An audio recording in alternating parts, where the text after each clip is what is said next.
Gente, eu não tenho a menor ideia de como começar um podcast, mas vamos lá. Vai, eu vou começar por você, tá? Tá. Como que começa? Eu começaria o seguinte: fala aí, pessoal, boa tarde, boa noite. Que eu não sei que horário você está acompanhando a gente, mas eu sinto muito agradecido para você disponibilizar um pouco do seu tempo e escutar a gente. A gente vai trocar falando sobre experiências, sobre o que a gente faz, o que a gente faz. Tem uma grande variedade, algo nesse sentido, meio que improvisei aqui, mas tipo assim, começar com boas-vindas e começar dando norte, basicamente, o que a gente vai conversar, falar, nos apresentar principalmente, você se apresentar, depois a Rebeca se apresentar, depois eu me apresentar. Nossa, eu jurava que ele já tinha começado. Eu também, Edu, eu tenho uma notícia para te dar. Essa parte a gente não vai cortar, tá? Vai continuar, vai deixar tudo na íntegra, tá? Para quem tá ouvindo e não tá entendendo nada do que tá acontecendo, esse podcast surgiu em função de uma plataforma chamada Método Mulher no Poder. Quem tá falando aqui agora é a Monique Knaip, uma das idealizadoras do Método Mulher no Poder. E eu simplesmente decidi que eu queria ajudar outras mulheres a empreenderem. E mais do que isso, empreenderem após a maternidade. Eu tenho um baby, o Luiz Miguel, é o príncipezinho aqui da casa. Ele tá com 1 ano e 6 meses. Fez sexta-feira, 6 meses. Ai, que lindo, gente. Babo. E eu comecei a enxergar a dificuldade que é empreender após a maternidade. Por quê? Eu empreendo desde os meus 18 anos, eu tenho um CNPJ, um Cadastro Nacional de Pessoa Jurídica. Já tive sociedade, já tive negócio individual, já tive franquia, já tive dentro de marketing multinível, já dei consultoria, já dei mentoria, já falhei um negócio, mas só um, que já valeu a experiência. E tudo isso, eu achei que eu estava pronta para empreender após a maternidade. E eu descobri que não. Então eu falei, vou ajudar outras mulheres. E para ajudar outras mulheres, eu precisava de ajuda nesse processo. Então, o que eu fiz? Chamei pessoas para me ajudar dentro do Método Mulher no Poder. Para quê? Para que ele tome a proporção que ele merece. E nada melhor que trazer quem? Quem? O Eduardo, né? Não, era você, né, Rebeca? A prima! Ó, que maravilha! Porque aqui é assim, a gente não basta ser família. A gente passou pela maternidade muito próximas e agora a gente está empreendendo juntas. Ai, que incrível! Bom, para quem não me conhece, eu sou a Rebeca Knaip, né? O nome já disse. E o que, na verdade, eu fico muito feliz que tenha nos unido, né? Nos aproximou, foi a maternidade mesmo. Foi muito interessante, porque pouco tempo que eu ganhei, né? Pouco tempo depois que eu ganhei meu filho, eu tenho um filho de 2 anos, chama Ethan. Aí a Monique ganhou o filho dela e a gente começou a trocar figurinha, né? E aí a gente acabou se reaproximando. Então a gente direto mandava mensagem uma para outra, falava sobre as descobertas, né? De ser mãe, as dificuldades, As fraldas, se arrependeu, se não arrependeu, como que tá o vucu-vucu de um lado e do outro, e foi aquela loucura toda. E aí a gente foi mantendo contato. E aí surgiu a oportunidade de eu ingressar nesse projeto que com certeza vai ajudar muita gente. Não só essas pessoas, né, que estão escutando a gente, mas que querem fazer parte do negócio ou querem ser ajudadas, mas com certeza me ajudar também. Porque eu estou iniciando, né, no empreendedorismo, a Monique já tem bastante experiência. Eu estou iniciando agora, eu sou contratada, né? Eu sou funcionária. Então, assim, a minha experiência, a minha visão é completamente diferente do negócio. Então, eu vim com outros olhos, eu estou aqui para ter outra visão do negócio e colaborar de uma forma que que eu seja os olhos de quem hoje é funcionário também, né? Então, essa tem sido a minha colaboração, acredito que tenho muito a agregar e ajudar as pessoas que têm o mesmo modelo de vida que eu tenho, né? Que também quer crescer, que também quer empreender, que tem muitas dúvidas ao iniciar um negócio. Então é fazer isso. A transição, né? Sim. Um trabalho assalariado pro próprio negócio. Exatamente. A minha ideia não é permanecer, né, contratada, porque eu aprendi que a gente pode vender tudo nessa vida, menos a nossa hora, né? Então a minha hora, ela vai, se eu tiver que vender, ela tem que custar muito caro. Chega de vender a hora, né? Então agora é só subir, só crescer.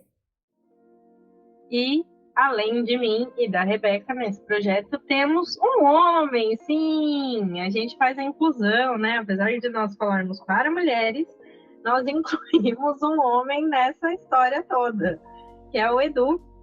Eu falo que ele é o ursinho pimpão da equipe, mas vai lá, Edu. E aí, pessoal, beleza? Me chamo Eduardo, trabalho com a parte de produção de conteúdo, empreendo desde cedo, comecei a empreender quando, vamos dizer, uns 13, 14 anos, eu já comecei a fazer sites, blogs, mas algo bem imaturo, nunca cheguei a tirar renda disso. Quando eu terminei meu ensino médio e fui para a faculdade, tive um grande baque porque do nada tive que ir para o Exército Brasileiro. Lá eu comecei a realmente fazer meu primeiro dinheirinho, salário mínimo, né? Não tem muito o que esperar lá. Depois que eu saí, eu tive que pensar, beleza, agora eu tenho que continuar ganhando dinheiro. Então eu pensei em atuar na área, trabalhando na internet, prestando serviços, começar a empreender e auxiliar diversos tipos de negócios, né? Porque quando você não sabe o que você vai fazer, você vai pesquisar na internet.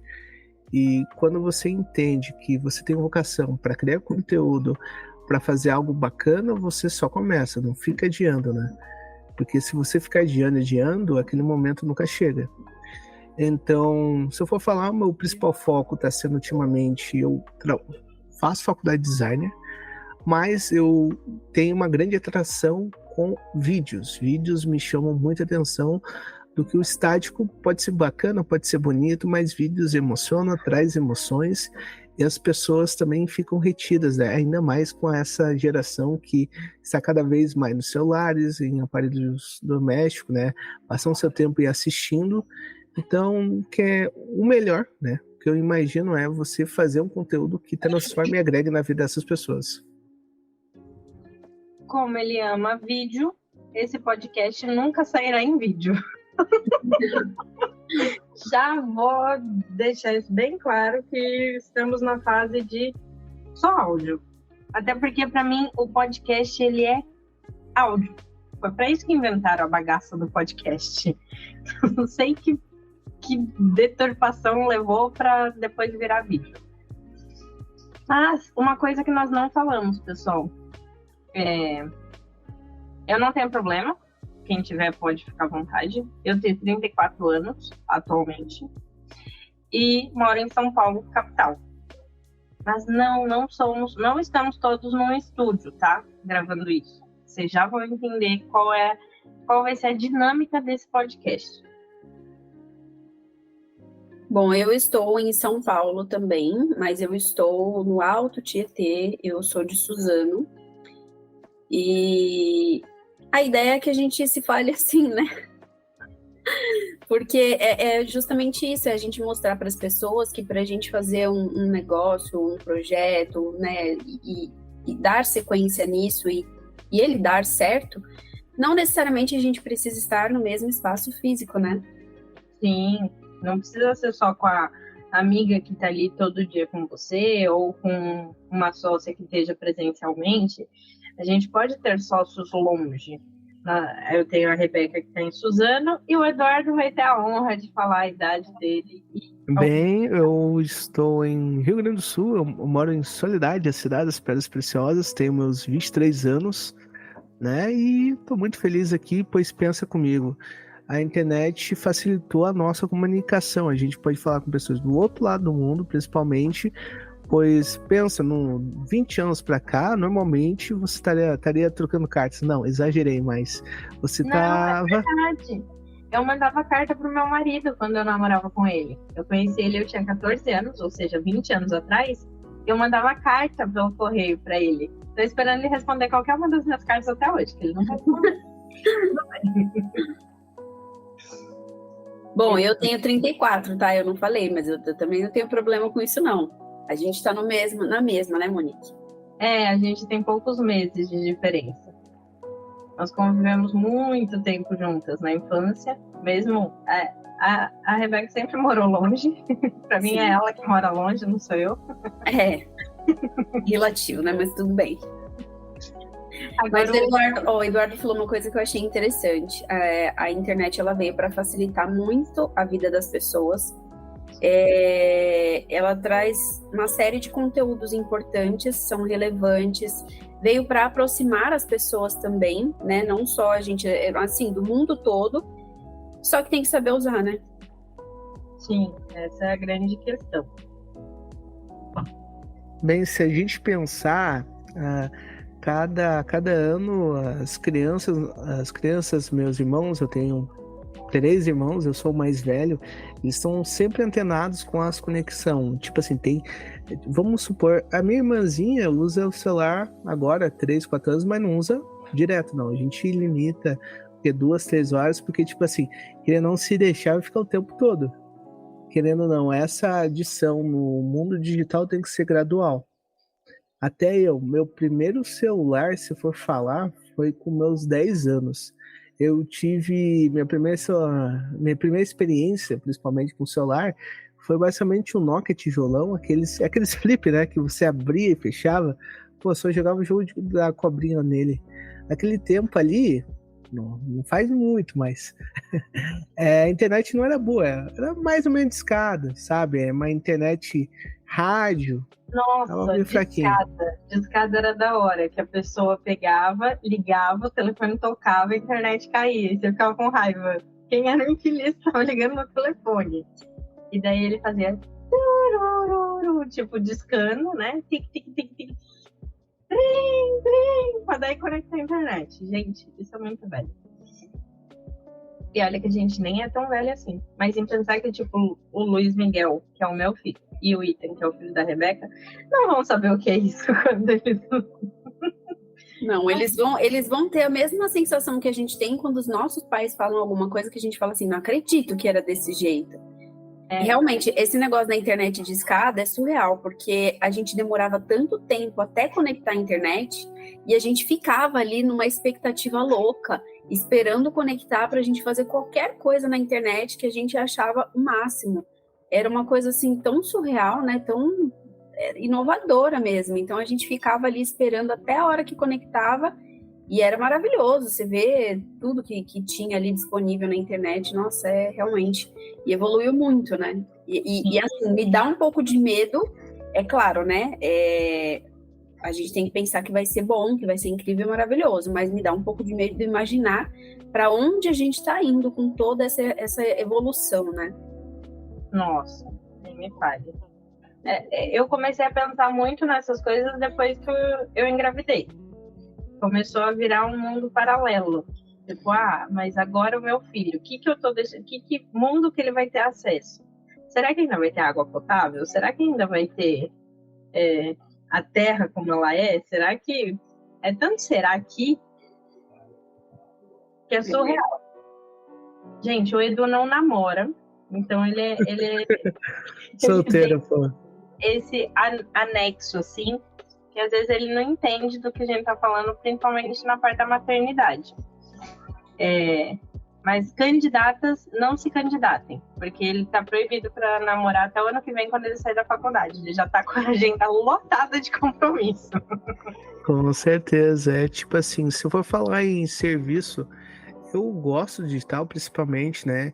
Eu tô nesses 2 mundos, fazendo algo de forma física e também digital mesmo, porque, tipo assim, eu gosto realmente de empreender, eu sempre tive esse direcionamento, principalmente porque meu pai também tem um salão de beleza, ele trabalhou de forma empregado, né? Depois ele abriu o seu próprio projeto. Eu aqui sou meio cabeça dura, resolvi empreender sem passar a fase de trabalhar, mas tipo assim, tem que ter cara e coragem, né?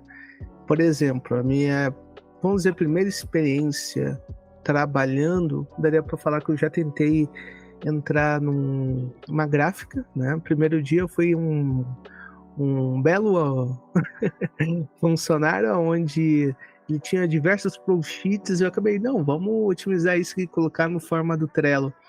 E ainda mais que eu entrei numa sexta-feira, onde era o dia mais puxado, porque as pessoas deixam as coisas principalmente para a última hora. E como eu fiquei na parte do atendimento, eu não sabia atender. Então, basicamente, como não era eficiente, ele acabava assumindo o meu lugar e falou, não, você não é bom o suficiente.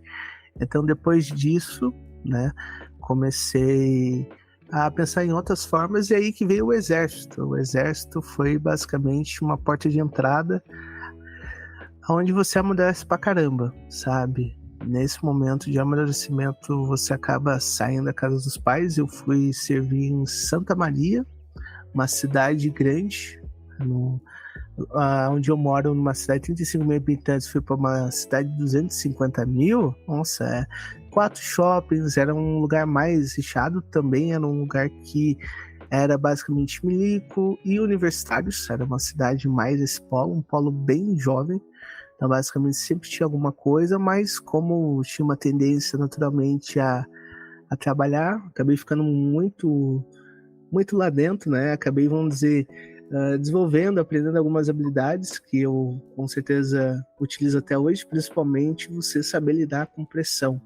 Porque, querendo ou não, você tem que se virar, se adaptar a situações que normalmente não acontecem. Então, basicamente, ter esse senso de... alguém está com dificuldade, você começar a ajudar ou até mesmo você se voluntariar a fazer alguma coisa, pois se você está lá é porque você quis. Mesmo não inicialmente, mas você acaba pegando gosto, porque tipo assim, é uma experiência bacana. Por exemplo, lá eu tive experiência de ver o pessoal praticando o hipismo, que é basicamente corrida em cavalos. Você vai lá, eu ficava, quando a gente tinha essas missões, a gente ia no campo de hipismo e a gente ficava lá como flanelinha lá, falando se o cavalo poderia ou não fazer a volta, a gente modificava o trajeto lá. Foi uma boa sensação, tipo, eu não subi em nenhum cavalo, pois eu não tenho essa... Você nunca andou habilidade? de cavalo? Nunca andei de cavalo, nunca. Nossa, é uma Nem quis. Não, tipo, já me ofereceram lá, mas vamos dizer que os bichos eram bravos. Porque basicamente bravo. Vai chegar perto num cavalo que é de treino, tipo assim, não é tão assim, é dócil com a pessoa, porque a pessoa pega o bichinho pequeno, né, e vai tratando, né? Se ele não tiver contato com outras pessoas, nossa, já é estranho, igual cachorro. Não, eu amo cavalo. Meu marido andou uma vez e falou pra nunca mais. Mas tudo bem. Vamos lá. Pra que é o podcast? Gente, a gente decidiu fazer um podcast para falar de empreendedorismo, de maternidade. E daí fomos atrás das plataformas para conseguir pôr o podcast lá bonitinho.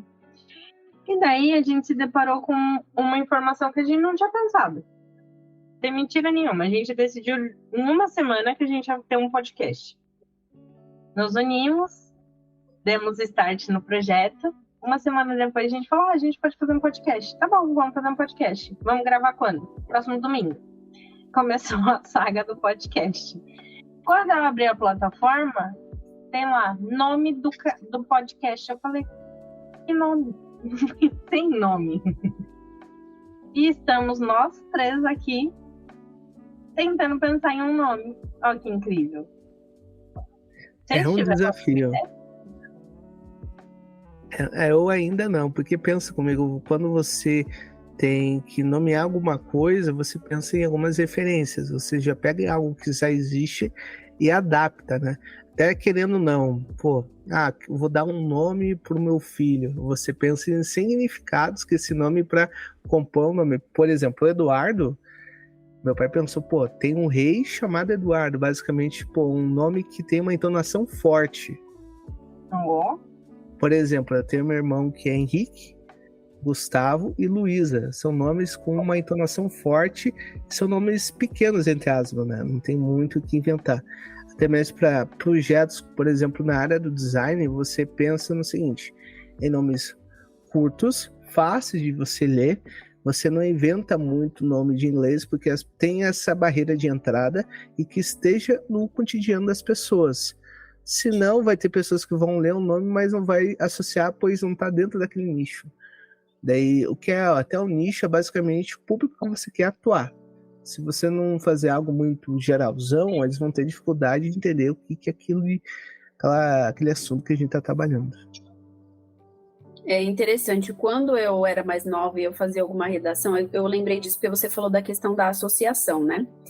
E eu faço muito isso, de associar as coisas na minha vida, né?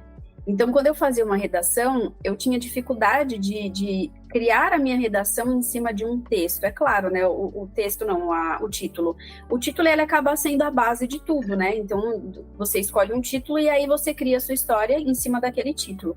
Mas, às vezes, é mais fácil você criar um título dentro do que você já escreveu. Você vai escrever toda a história e aí, em cima de toda aquela história, de tudo aquilo que você escreveu, você fala assim, não, eu acho que esse título combina mais com a história que eu acabei de escrever. Então, isso acontece muito, você falou da questão dos nomes também, né, Edu? É engraçado, tem pais que escolhem o nome para o filho ou para a filha, e quando a criança nasce, ele olha para o rosto da criança e fala assim, eu acho que combina mais com tal nome. Então, isso também pode acontecer, né? Às vezes a gente escolhe um nome e depois você fala, eu acho que não tem nada a ver, não, eu acho que isso aqui combina mais. Eu não sei se você sabe por que escolheram Rebeca. Mas eu sei que o meu nome não era para ser Monique. Meu pai. Eu sei que o meu nome cogitaram ser Monique. Eu sei disso. Então. Eu sei. Mas o meu nome, depois da história da Monique, também. O meu nome, na verdade, o meu pai gostaria que fosse Verônica. Então, eles pensaram em Verônica Rebeca. Só que aí decidiram que minha mãe escolheria o meu nome e meu pai escolheria o nome do meu irmão. Então, o meu ficou só Rebeca e o do meu irmão ficou Renan. Não, eu soube dessa história que o seu ia ser Monique e que o meu era para ser a junção do nome do meu pai e da minha mãe. Meu Deus. Luizandra ou... porque era Luiz e Sandra. Ou o outro nome que a minha mãe tinha definido era Dantiele. Ia ser bem diferente. Estou extremamente agradecida que meu pai foi no cartório e registrou Monique. Mas combinaram ou ele do nada falou assim, não, eu não vou fazer nada disso? Não, ele saiu, foi no cartório, registrou, voltou, a minha mãe estava ainda no hospital, ele falou, eu registrei com Monique. Minha mãe ficou muito brava e a única coisa que ela conseguiu perguntar você colocou com K, né? Você não colocou com Q. Não sabia dessa história, fiquei sabendo agora. Sim, essa é a história do meu nome. O seu pai também era empreendedor, né? Sim, meu pai, ele era ourives, mexia com joias, tinha máquinas que ele construía para ajudar no trabalho de quem fazia joias, essas coisas. Ele vendia essas máquinas e ele negociava ouro. Ele viajava para fora do país, ele, como bom português, ia para fora, para a Europa, tudo para negociar ouro e voltava para fazer as joias dele. Mas, como bom português também que era, meu pai era racista por conta da Europa ser, né? E extremamente machista. Eu lembro que eu acho que eu tinha 14 ou 15 anos, o meu pai falou que ele ia fechar a empresa que ele tinha, porque ele já tinha outros filhos de um outro relacionamento, não queriam dar continuidade no negócio. E eu falei para ele, me ensina, eu dou continuidade. Ele não, mulher não tem que trabalhar. Pesado, hein? E foi isso. ele fechou a empresa e não deixou eu ir para frente com o negócio que já até então seria o negócio da família, porque ele construiu e eu daria continuidade. Mas, pela mente machista, cá estou eu começando outro negócio do zero, porque não tem negócio da família. O negócio da família é eu que vou criar agora. Sim. O bom é isso, né? Que nós podemos iniciar nosso negócio do zero, e aí a gente cria essa força e não precisa depender de ninguém, nem de marido, nem de pai, nem de ninguém, né? Sim. Nada contra os homens. Não, isso poderia vir de qualquer pessoa, de uma mãe que não quer ensinar o negócio para a filha, poderia, mas eu digo assim, de nós termos, enxergarmos a nossa capacidade, saber que nós somos capazes, que a gente pode iniciar o nosso próprio negócio, e você, se você quiser também mexer com ouro ou com qualquer outra coisa, você pode, né? Eu estou falando no sentido da gente ser capaz, nós temos essa capacidade. Sim. Eu acredito plenamente nisso. Tanto que eu tô aqui e quero ajudar outras mulheres a enxergarem isso, porque querendo ou não, a gente tem uma educação diferente dos homens, independente se os pais são brasileiros, portugueses, europeus, africanos, asiáticos, o que seja. A mulher, ela tem uma educação diferente do homem e às vezes ela precisa de alguém para falar: você também pode, dá certo, vai lá. E a grande questão é que eu vejo muita gente falando de negócio, mas muitos homens falando de negócios. E o homem falando de negócio é diferente de uma mulher falando de negócio. A visão é diferente. Eu falo para todo mundo, eu falo, gente, as mulheres lá do passado que exigiram direitos iguais, elas erraram. Elas tinham que exigir os direitos femininos. Ou seja, ganhar a mesma coisa que o homem, porque faz o mesmo serviço, sim, mas não trabalhar uma semana quando está menstruado. Gente, ninguém merece. Você tem uma enxurrada de hormônios, você tem um monte de coisa acontecendo no seu corpo e você tem que ir lá e trabalhar como se nada tivesse acontecendo, porque no corpo do homem nada está acontecendo, mas no seu tem um turbilhão de coisas. Eu, depois que eu passei pela gestação, que minha gestação foi de risco, eu tive que fazer repouso absoluto, etc. Na minha cabeça, qualquer mulher que engravida, ela não tem que trabalhar. É surreal. Eu vejo mulher, tipo, nossa, vai trabalhar e não sei o que, até 8 meses, às vezes até uma semana antes de ganhar. Eu falo, gente, não faz sentido. É tanta coisa mudando dentro de você, fisicamente, fisiologicamente e mentalmente, porque você passa a ser outra pessoa. Sim, total. Que eu falo, gente, não. Eu acho que as mulheres erraram muito. Elas tinham que ter exigido os direitos femininos. Não. Gente, quando eu tô de TPM, sai da minha frente. Eu prefiro nem fazer reunião nesses dias, porque vai dar ruim. Eu nunca sei como que eu vou estar, porque às vezes eu fico meio chorona e às vezes eu fico irritada, então eu nunca sei o que vai acontecer, é sempre uma caixinha de surpresas. Por isso que é bom não precisar trabalhar, porque daí você vai ficar com a sua caixinha de surpresas sozinha em casa. Sim. E às vezes acontece alguma situação assim fora do normal, porque a gente se conhece, né? E aí acontece alguma situação meio fora, eu falo assim, gente, eu não tô normal, peraí. Aí eu vou olhar lá no meu controle e falar, tá, já entendi agora. Bem isso. Bem isso, Eu também, eu fico, gente, eu não costumo fazer isso, eu não costumo ficar assim, mas às vezes eu nem olho no controle, daí passa, daí desce e eu falo, por isso que eu fiz tal coisa, por isso que eu xinguei, por isso que isso. Por isso que eu matei aquela pessoa. Já foi, né? Já foi, agora já era. Já foi. Acontece. Ô, Edu, você não sente essas alterações aí no seu ambiente familiar? Alterações no ambiente?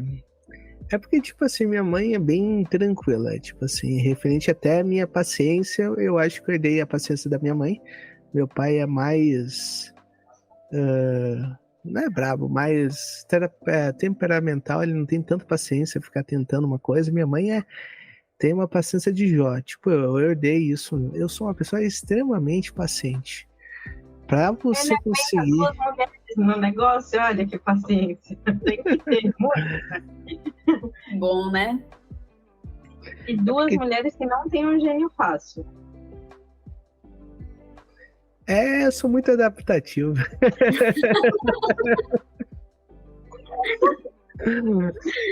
Ai, gente. Mas, ó, eu sou um pouco mais tranquila, tá? Eu acho que a mais temperamental aqui é a Monique. Eu ainda consigo dar uma flexibilizada nas coisas. Mentira. Mentira. Tira? Daqui a um ano, com todos os podcasts, tu vai falar. Não, tudo bem, então, gente. Marca aí que daqui a um ano vocês falam, não sei. Daqui a um ano o Edu vai falar se é mais fácil lidar comigo ou com a Rebeca. Vamos ver.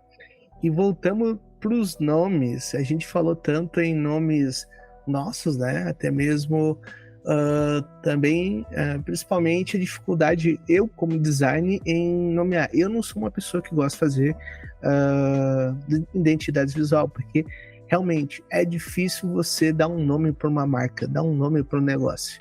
Porque você tem vários processos, principalmente você verificar se aquele nome não existe, se aquela marca tem direito de usar aquele próprio nome, pois dependendo do nicho, você não pode patentear basicamente o Windows. O Windows conseguiu uma exceção porque ele falou, o Windows é para tecnologia, até a Apple também, que é maçã. Você pegando esses exemplos, você está pegando uma palavra do dia a dia e você nomeando uma marca. Pensa comigo, isso é realmente muito doido.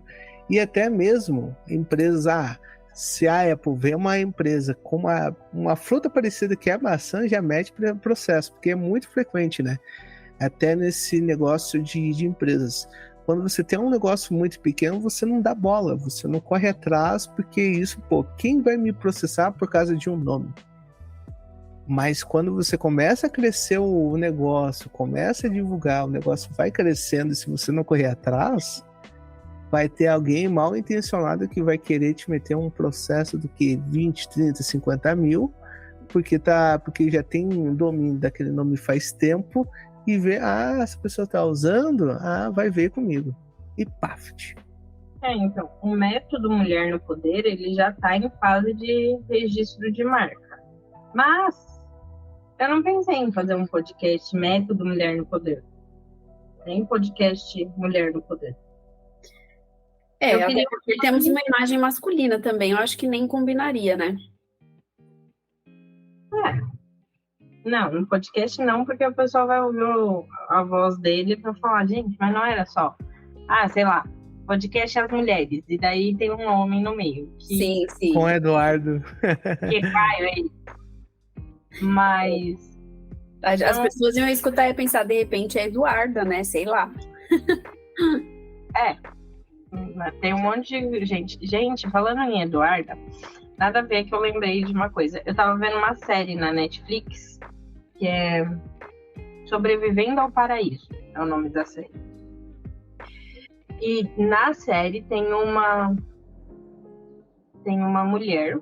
Ela nasceu mulher, mas ela não se identifica como mulher. Então, mas ela quis manter o nome que os pais deram. Então, acho que é Leslie. Não. Sei lá. Pensa assim, ela chama Ana. Só que daí todo mundo, quando falava com ela, tinha que usar o Ana. Mudou o pronome. Porque ela se identifica como homem. E eu falei, olha, gente, não sabia disso. Que poderia ser que a pessoa quisesse que eu trocasse o artigo. A gente tem um exemplo, assim, né, na área da música, que é a Pablo Vittar. Nossa, nem tchum, sabe? Realmente. Tem. Mas como eu não sou muito antenada nas músicas, eu não estava ligada nesse movimento. Agora, como eu adoro um reality show, e daí eu de vez em quando cato um para maratonar, eu fiquei prestando atenção, falei, olha, eu não tinha percebido isso. Agora que você falou da Pablo, realmente. É que é difícil, né, a gente ver, realmente são pouquíssimos os casos, eu só lembro mesmo da Pablo. E é estranho, né, porque a gente não tá acostumado, né? Então, tem aquilo, é meio que automático, nome feminino, nome masculino. Agora parece que já não tem mais tanto isso, e daí a gente que vem de uma geração anterior se perde. Eu falo que o Luiz Miguel vai pra escola, quando ele voltar eu vou falar, agora ensina a mamãe. Ensina a mamãe, que a mamãe não sabe mais nada. A mamãe não sabe mais nada. Se parar para pensar, por exemplo, a cultura, né? Por exemplo, no inglês não tem tanto os verbos. Se você comparar o inglês com o português, a gente tem diversas exceções, basicamente, a gente dificulta. Então, tipo assim, para uma pessoa que é de fora aprender tudo, é muito mais fácil ele continuar no inglês do que do português, porque tem os plurais, tem os verbos, tudo lá é tudo simplificado, é algo mais fácil de você aplicar, pois não tem tanto conflito gramatical, né? Então, pensa comigo. Aí, eles têm uma vida mais tranquila se for falar para referir a alguma pessoa, né? Porque o ri, eu imagino que é tanto pro o quanto pro a, então não tem tanto essa neira. E a gente também, por exemplo, a caneta, a gente já fala com a letra A. Tipo, o pano, a gente também fala, tudo que a gente tem já tem um gênero. Até o livro, você não vai falar a livro. Tudo tem um gênero. Você tá com o livro mais esperto que o diabo? É sério? Tô. Sim, Tá sim, eu tô lendo. Sim, tô lendo. Mas você tá gostando? Eu vi esse livro em audiobook. Esse daqui é bom pra... A primeira vez que eu ouvi em audiobook, 2 anos atrás. E agora eu comprei ele físico, porque eu sou do papel, né? Eu sou arcaica, eu gosto de papel e caneta, eu gosto de riscar, anotar, botar post-it. Sim. Eu não li. Eu vi que ele tem audiobook, mas não cheguei a ler porque eu tô lendo aquele outro. Sim. Mas eu lembrei que você tinha comentado desse livro. Uhum. Então me chamou a atenção. Mas assim, vou te falar, é bem complicado. Para mim é bem complicado escutar. Eu preciso parar, sentar e prestar atenção. Porque senão... por conta do teste visual, auditivo e sinestésico. Você é mais visual. Mas eu também, eu sou bastante visual. A questão do audiobook eu acho interessante porque eu ponho para rodar e às vezes o meu cérebro foi para Nárnia, voltou por conta do TDAH, mas eu consigo, às vezes eu estou fazendo uma coisa super hiper focada, que é a questão do hiperfoco, e daí o áudio, ele me faz tanto prestar mais atenção no que eu estou fazendo, quanto absorver o que eu estou ouvindo. Eu acho isso super incrível, porque, por exemplo, eu posso estar ouvindo uma música e fazendo o livro, de escrever um capítulo de um livro. O capítulo sai perfeito se eu tiver com um fone que abafe todo o ruído externo. Agora, se eu não tiver com um fone que abafe todo o ruído externo, eu tiver deixar o áudio do computador e for fazer, o cookie vai latir, eu vou lá ver, alguém vai tossir, eu vou olhar para o teto, para a Nárnia, para o outro lado. Eu falo, gente, isso é muito desgastante, então eu preciso do áudio. E quando eu ouvi o audiobook do Mais Esperto que o Diabo, eu não sabia como. Eu ouvi, mas não entendi a parte que ele tinha acessado o diabo. Eu não sabia como ele tinha feito isso. E desde então, eu fico, gente, mas como que ele fez aquilo? Eu não lembro. E daí eu falei, eu vou ter que comprar a bagaça do livro e ler. E agora que eu entendi qual é a história, que eu não vou contar para não dar spoiler, eu falei, gente, é surreal. É surreal. E daí eu fico assim, quero fazer. Eu sou muito curiosa, mas eu sou muito medrosa também. Eu acho que eu sou um pouquinho assim também, curiosa e medrosa. Porque eu sou aquela, eu vejo os vídeos de filmes de terror baseados em fatos reais. Eu sou a louca desses filmes. Eu assisti todos. Agora que tá chegando o Halloween, né? Dia 31 é Halloween. Mas, gente, eu nem assisto. Filme de terror é uma coisa que vocês não vão me ver assistir nunca. Não, filme de terror, filme de suspense, qualquer filme baseado em fatos reais eu tô assistindo. Não importa se é uma crise econômica, se é um assassinato, se é um laboratório que deu um golpe, foi o último filme que a gente assistiu baseado em fatos reais. eu sou fascinada. E daí teve um filme que eu vi, que é aquele Jogo do Copo. Todo mundo sabe o que é o Jogo do Copo, né? Sim. Você sabe, Eduardo? Responde, Eduardo. Não sei. Não sei. Jogo do copo é tipo assim, eu imagino que se for o que eu imagino, é basicamente ter uma mesa, tem diversos copos nessa mesa, você bate a bolinha na mesa e vai até o copo? Não, nada Eduardo disso. tá vendo muito série americana. Muito série americana que tem esse jogo de copo de bebida. Não.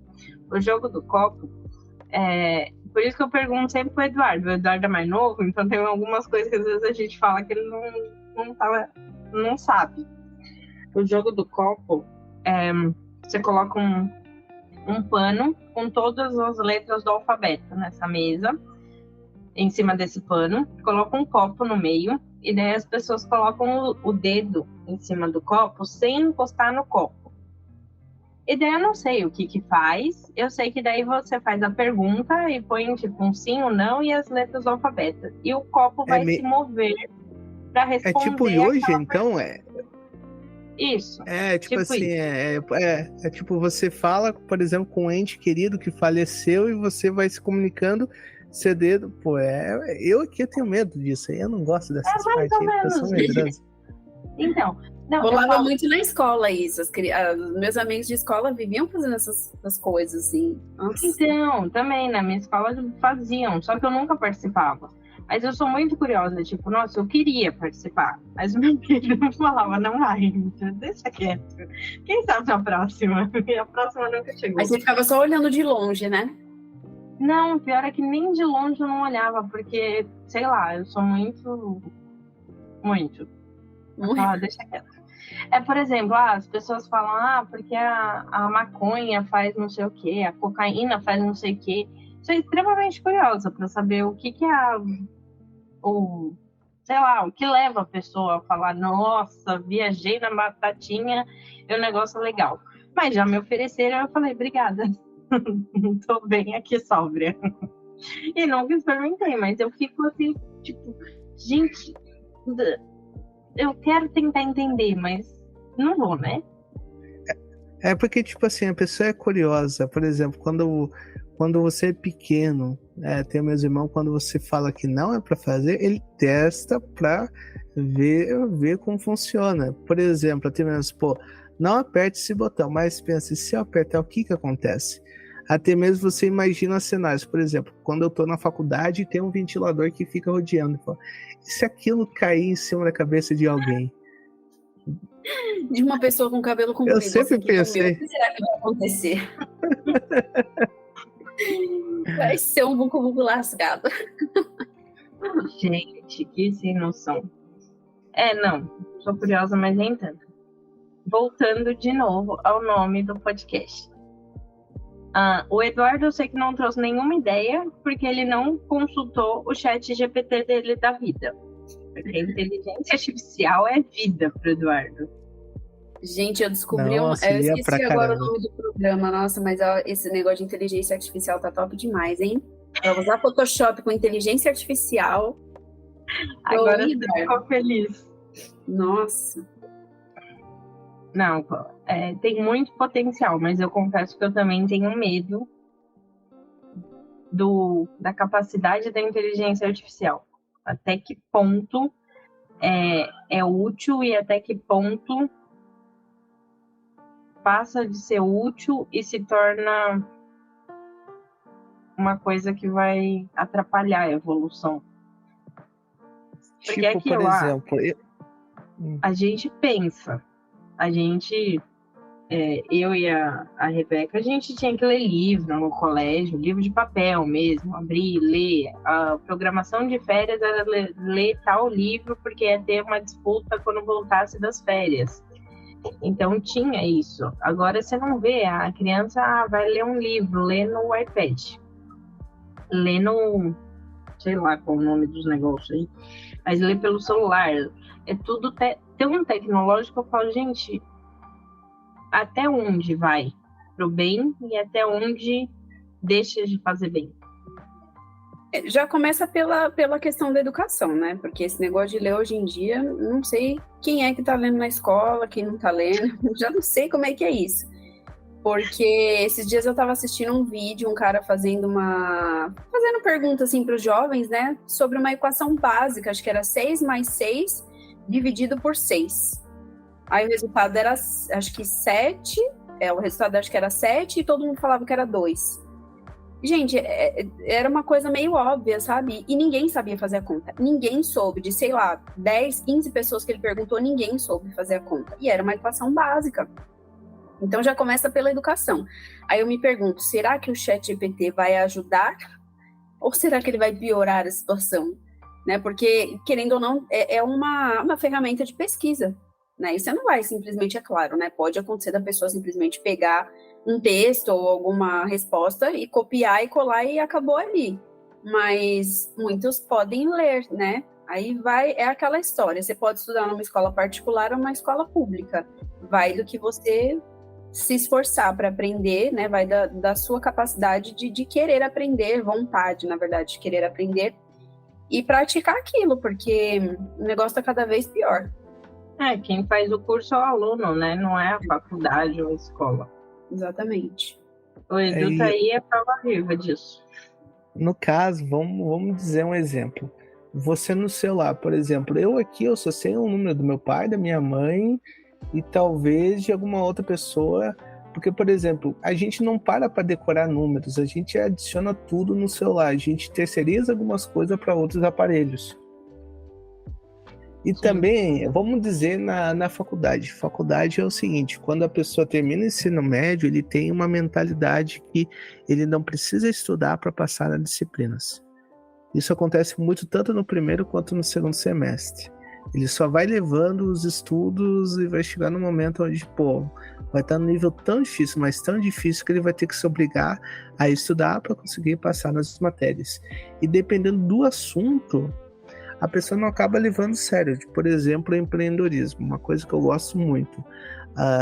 Coisas básicas de empreendedorismo as pessoas acabam ignorando e não tem interesse, né? A gente chegou até a conversar com um professor um tempo atrás e atenção, são uma turma de 50 alunos, apenas vamos colocar 10 realmente prestam atenção, pois o pessoal está ou falando de fundo, isso também tira a desconcentração do pessoal que está na sala de aula, mas também que não rende, tipo assim, o professor quer avançar mais no conteúdo, só que ele tem que repetir para não só os alunos que estão interessados, quando toda a turma entender o que é. E assim a gente tem, vamos dizer, um ritmo piorado, porque todo mundo tem que aprender no mesmo nível. Por exemplo, tem alunos que têm uma fácil nível de aprendizagem, quanto outros que demoram para pegar no tranco. Então, tipo assim, não dá para você exigir algo muito top, pois o pessoal que não tá fazendo tanta coisa, ou tá lá cortar, tá só o corpo, mas a alma não tá prestando atenção, aí desanima. Eu acho que essa questão de empreendedorismo, às vezes não faz parte da realidade do aluno. Né? A gente está acostumado com pessoas que são empregadas, né? São funcionários, então eu acho que não faz muito parte da realidade dos adolescentes, de crianças, enfim, a prestar atenção nesse tipo de matéria. Eu acredito que isso pode começar a fazer um pouco mais de sentido agora, nessa fase que a gente está. Eu acho que a fase da pandemia, ela trouxe muito disso, né? Das pessoas quererem empreender, ter o próprio negócio, tentar começar, porque cada um tentou fazer alguma coisa para sobreviver, para tentar colocar o alimento dentro de casa. Então, a gente vê hoje em dia muita gente tentando vender através de aplicativo de entrega, né? E abrindo algum comércio dentro da própria garagem ou pegando um salão dentro de casa. Aqui onde eu moro num condomínio. Aqui no condomínio, eu descobri há pouco tempo que tem uma pessoa que tem uma mercearia dentro de casa. O que é super normal, porque onde a gente mora não tem mercado assim pertinho. Você precisa de um carro, não fica longe, mas não é pertinho também. Não é coisa de você ir ali na esquina e tem uma quitandinha, uma mercearia. Então, fizeram dentro do condomínio. E eu acho super válido, a mulher tá ganhando dinheiro e ok. Então, eu acho que isso pode começar a fazer um pouco mais de sentido porque começou a fazer parte, aparentemente começou a fazer parte na vida das pessoas. É que é aquilo, o nosso sistema de ensino, ele foi moldado na era industrial, ou seja, as pessoas, elas tinham que ser doutrinadas a obedecer, a fazer serviço de repetição. Ou seja, a indústria automobilística, você pega uma peça ali, põe no outro lado e é isso que você vai fazer a vida inteira naquela empresa. E isso moldou o sistema de ensino nosso. Por que as carteiras são uma atrás da outra em fila indiana? Por que você tem que fazer fila do menor para o maior? Por que você tem que estar a uma distância de um braço da pessoa da frente? Tudo isso foi construído em função da era industrial. Hoje a gente está em outra era, é a era da tecnologia. Só que não mudou o sistema de ensino. Então, muita gente veio condicionada àquilo lá. Eu tenho que trabalhar, eu tenho que ser funcionário. E eu sempre falei isso. Não tem problema nenhum. Tem pessoas que nasceram para ser funcionárias. E tá tudo bem. A pessoa que nasceu para ser funcionário, ela vai ser uma excelente funcionária. Mas a pessoa que não nasceu para ser funcionário, ela não vai ser uma excelente funcionária. Ela vai estar ali a pulso. E tem, claro, os vagabundos que não vão servir para nada nunca. Vão ter essas pessoas, mas pensando ali em empreendedores e funcionários, existem pessoas que vão ser funcionárias e tá tudo bem. Não tem nenhum demérito nisso. Mas o sistema de ensino, ele tem que vir com outra linguagem. A gente não fala de finanças, que é um dos pontos que a gente vai abordar dentro do método, porque finança é muito diferente a finança na cabeça masculina e da cabeça feminina. Eu sempre ouvi... Sério. Isso é neurológico. O cérebro masculino é de um jeito, o cérebro feminino é de outro. Isso a neurociência explica. Mas tem N fatores que interferem na forma como a gente lida com dinheiro, nós mulheres, e como homens lidam com dinheiro. A mulher é muito mais fácil dela ter uma disfunção ali em função de um hormônio, ou ter ficado chateada com alguma coisa que falaram, e ela descontar gastando, ou fazendo compra, ou comendo, ou qualquer coisa assim. O homem já é mais difícil. O homem, por natureza, é mais fácil um homem guardar dinheiro do que uma mulher. Isso a neurociência explica. Mas não é regra. Tem as exceções, a Rebeca está aí para mostrar a exceção. Mas... Sim. A Rebeca é a exceção nessa história. Mas é diferente. Então não adianta um homem vir falar de finanças para uma mulher, porque na maioria das vezes a mulher não vai entender, porque a linguagem que usa, a forma da abordagem, entre outras tantas informações, interfere. E eu estava falando isso por algum motivo que já foi para Nárnia no meu cérebro, gente. Mas eu quero pegar um gancho com o que você estava falando sobre... Alguns nasceram, não sei se eu posso dizer que nasceram, né? Eu acho que não seria bem isso, mas tem pessoas que se identificam mais com trabalhar para os outros e outras pessoas se identificam com ter o seu próprio negócio, né? Mas mesmo essas pessoas que trabalham para os outros, elas podem sofrer também dentro do ambiente de trabalho. Por exemplo, você estava comentando que você tem mais facilidade, dependendo do que você estiver fazendo, você prefere colocar uma música, um fone e focar ali no que você está fazendo. Sim. E muitas empresas não aceitam isso. Você não pode, hoje em dia, em muitas empresas mesmo, você não pode, hoje em dia, pegar o celular e levar para dentro do trabalho e mexer no celular e trabalhar, principalmente quando você lida com um banco de dados de pessoas, e aí você pode pegar esses dados das pessoas e levar para fora, então é proibido. Então, você não pode, de repente, colocar um fone no seu ouvido e escutar uma música e de repente... Porque tem trabalhos que você precisa focar, você precisa usar o raciocínio, mas tem outros que são muito automáticos, você está ali sempre fazendo a mesma coisa e não precisa de um raciocínio a mais, você não precisa ter um raciocínio muito lógico naquilo, é mais manual, né? Mais braçal, não sei. Então, você não vai conseguir escutar uma música, você não vai conseguir escutar, de repente, o nosso podcast... fazendo qualquer outra coisa, né? porque naquela empresa você não pode fazer isso. Então, aí, gente, é um motivo a mais para vocês pensarem em empreender, ter o seu próprio negócio e ter a flexibilidade de escutar uma música enquanto você trabalha, atrasou uns minutinhos no trabalho, ou então vai sair um pouquinho mais tarde, ou vai sair um pouco mais cedo, tem uma consulta, né? Eu acho que mesmo quando você tem o seu negócio, você tem o seu compromisso e você precisa estar presente. Você tem que fazer as suas horas e às vezes até mais do que você faria se você estivesse trabalhando para outra pessoa. Sim. Mas quando você tem o seu próprio negócio, você acaba tendo também uma certa flexibilidade, né? Então, eu acho que é muito válido você pensar na questão do empreendedorismo. Eu acho que a gente precisa desmistificar muita coisa do empreendedorismo que romantizam por aí. A gente vai desmistificar. A gente vai desmistificar também a questão da maternidade, porque não é esse romantismo todo que tem por aí, não. Como eu falo para amigas minhas, se você tem dúvida se quer ou não ser mãe, não seja. Não seja, porque a dúvida para uma coisa que exige tanto da gente não é um bom sinal. E tem muitas coisas que a gente tem que levantar em questão, né? Sim, a gente ainda vai levantar nos próximos episódios, gente. Sim. Mas vocês perceberam que a gente gosta de falar, a gente gosta de conversar e que a gente demora para decidir qualquer coisa. E ainda não saiu o nome ainda.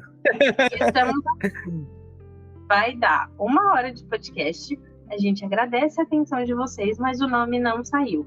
Esperamos no próximo episódio voltar com o nome para vocês. Porque até lá, o nome do canal vai ser Podcast Sem Nome. Podcast Sem Nome é boa. É a realidade que nós temos. Obrigada por ter ouvido a gente e até semana que vem. Tchau, gente. Falou, obrigada. Tchau.